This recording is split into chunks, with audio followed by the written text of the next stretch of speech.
դուք հայտնվել խորհրդարանում։ Հայտնվում եք այն մարդկանց առաջ, ովքեր ձեզ ուղարկել են խորհրդարան։ Այդ մարդիկ ասել են գնացեք խորհրդարան, այս համամասնությամբ։ Ինչ եք արդարանում, որ դուք եկել եք խորհրդարան։ Կարող է, որովհետև ապոկալիպտիկ եզրահանգումներ եք ներկայացրել եւ ասել եք, որ օրինակ ցեղասպանության հուշահամալիրը դառնալու է մզկիթ։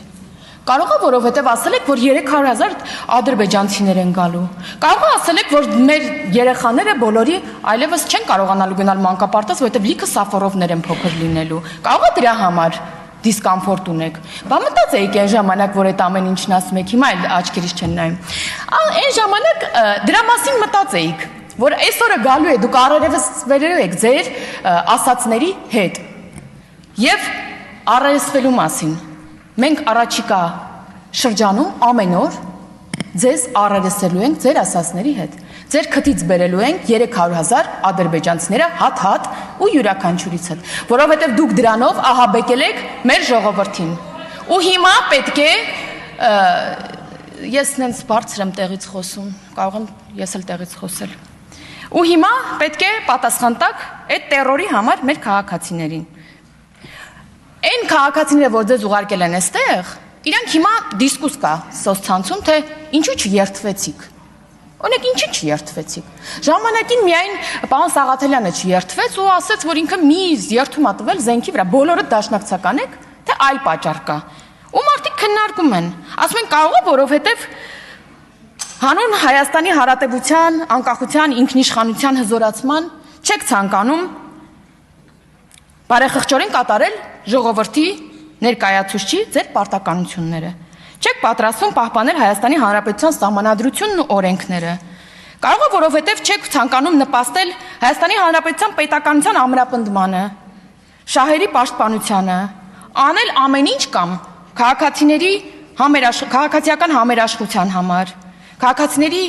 անվտանգության համար, պաշտպանության համար։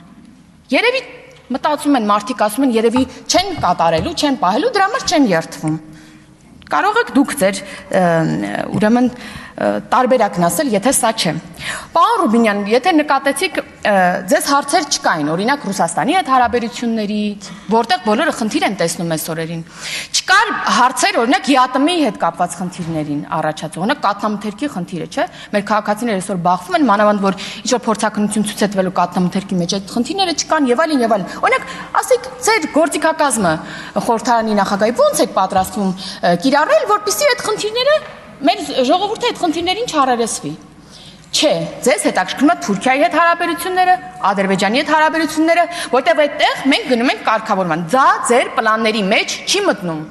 Կարգավորվող հարաբերությունները, դիվանագիտական հարաբերությունների հաստատումը ձեր պլանների մեջ չի մտնում, այ Ռուսաստանի հետ կապված խնդիրները, ԵԱՏՄ-ի հետ կապված խնդիրները, ձեր պլաններով ամեն ինչ գնում, դրա համար դուք այստեղ որևէ հարց չունեք։ Չէ՞ որ մինչև ընտրություններն էլ ասում եք, որ այ նման բան լինի, մի հատ էլ ասում եք պիտի Ռուսաստանը ուշադրություն հրավիրի իշխանամերձ գործարարներին եւ նրանց համար խնդիրներ առաջացնի, հիմա փաստորեն դուք սրա հետ բացարձակ խնդիր չունեք։ Տիկին Վարդանյանն ասում էր, որ ինչ որ երեսպաշտությունից էր խոսում, Տիկին Վարդանյան, յուրահատուկ երեսպաշտություն է պետք։ Այսքան ընտրակաշառքների մեղադրանքների, այսքան, այս ամեն ինչից հետո գաք ու ընտրակաշառքից խոսակ, ընտրակեղծարարությունից խոսակ։ Սա ասում է մի ուժ, որի թիմակիցների մեծ մասը իդեպ երկուսի էլ այն Բարգավաճ Հայաստանն էլ ձեզ բոնուս։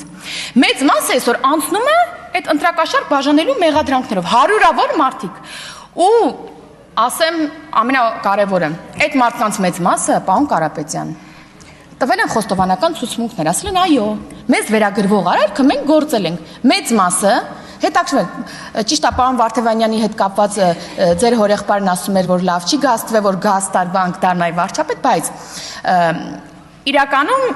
մեծ մասը հետաքրքրվեք, կգաք մի օր կասեք, կամ համապատասխան մարմինները, որ գան կհետաքրքրվեք, մեծ մասը տվել է խոստովանական ցուցմունք, ասել է, որ այո, մեզ վերագրվող արարքը մենք գործել ենք։ Հիմա չգիտեմ շանտողություն ինչն եք համարում, ու կխնդրեմ շներին մի կողմ դնել, որպես շուն պահող մարդ եմ ասում, այդ զազրելի արարքը շների հետ կապված որևէ կերպ մի ասոցացրեք, հա։ Բայց կսպասենք մեղադրական եզրակացություններին։ Ինչ վերաբերում է վարչական լծակի կիրառման, ուրեմն այո, գործընկերներս էլ ասին, ձեր հարազատների մեծ մասը եւս աշխատում են պետական համակարգում ու դա նորմալ է։ Բայց քանի որ պարոն Մեսրոպ Մանուկյանը խոսեց դրա մասին, օրինակ պարոն Մանուկյանի կինն է աշխատում ազգային ժողովում, ես իմացա, ես ուզում եմ ուղղակի թող անկեղծ ասել, իրեն ինչ որ զանգ է եղել, իրեն ասել եմ պիտի գնա ԿՊ ընտրեք, այդ լծակը ոնց է կիրառվել։ Կամ պարոն Քոչարյան, ձեր հայրը որ թոշակառու է, ոգևորվել է ընտրակաշառքի համարվել եւ գնացել է մեզ ընտրը։ Եթե այո, ասեք, միտեղ կընդունեմ։ Օրինակ թոշակառու մարդիկ, ձեր ծնողները, արդյոք գնացել են մեզ ընտրել, ովքեր որ թոշակ են ստանում։